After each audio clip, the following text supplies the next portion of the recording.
ராதிகா வீட்டுக்கு போன கோபி ராதிகாவை தன்னோட வீட்டுக்கு வருமாறு கூப்பிட்றாரு.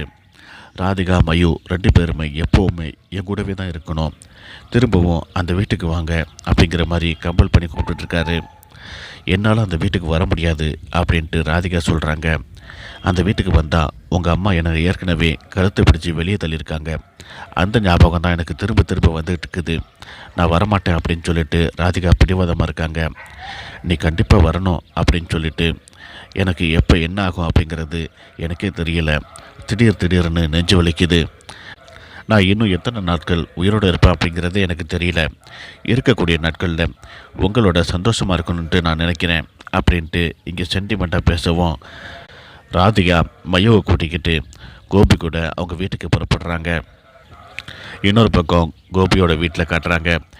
ஈஸ்வரி வெளியே போன தன்னுடைய பிள்ளையை காணமே அப்படின்ட்டு வழி மேலே வெடி வச்சு பார்த்துட்ருக்காங்க. கோபி வீட்டு வாசலில் வந்து நிற்கிறாரு. கோபியை பார்த்த உடனே ஈஸ்வரிக்கு ரொம்ப சந்தோஷமாக இருக்குது.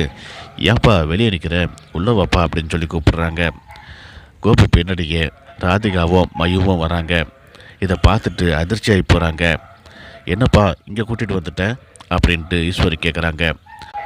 ஆமாம்மா, நான் இன்னும் எவ்வளோ நாள் இருப்பேன்னு தெரியல, அது வரைக்கும் உங்கள் கூடயும் அவங்க கூடயும் இருக்கணுன்ட்டு நான் ஆசைப்பட்றேன் அப்படின்ட்டு கோபி சொல்கிறாரு. இதெல்லாம் நடக்கிற காரியமா, இதெல்லாம் ஒத்து வராதா அப்படின்னு சொல்லிட்டு ஈஸ்வரி முட்டுக்கட்டை போட்டுக்கிட்டே இருக்காங்க. கோபி திடீர்னு நெஞ்சை பிடிச்சிக்கிட்டு கீழே சோபாவில் சாஞ்சிக்கிட்டு நெஞ்சு வலிக்குது அப்படின்னு சொல்லிட்டு ஒரு சீனை போடுறாரு. ஈஸ்வரி இதை பார்த்துட்டு பதறி போகிறாங்க. நான் எதுவும் சொல்லப்பா, நீ நல்லா இருந்தா அதுவே எனக்கு போதும், நீ இந்த வீட்டுக்கு திருப்பி வந்த பார்த்தியா, அதுவே எனக்கு ரொம்ப சந்தோஷம் அப்படின்னு சொல்லிட்டு ஈஸ்வரி சொல்லிட்டு இருக்காங்க.